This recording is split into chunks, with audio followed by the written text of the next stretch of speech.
तर त्या पोस्टरवर ज्या व्यक्तीचं नाव आहे त्या व्यक्तीला नेहमी चर्चेत राहण्यासाठी ते काही उद्योग करत असतात.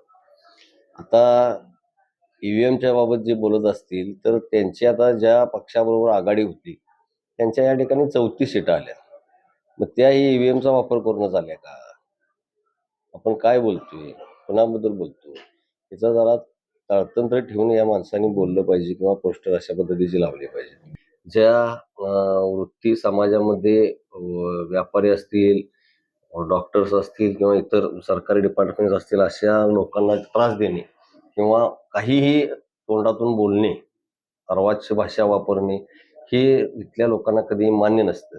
असे जे बोलत राहायचे नेहमी त्यांना तुमच्या तांदळातल्या खड्यासारख्या या ठिकाणी जनतेनेच या ठिकाणी बाजूला केलेला आहे आणि आता तरी त्यांनी यातून शहाणपणा घ्यावा अशी मला अपेक्षा आहे. ते करून आपण प्रसिद्धीसाठी कुठल्या थराला जातोय ही काळजी घेणं या ठिकाणी गरजेचं आहे.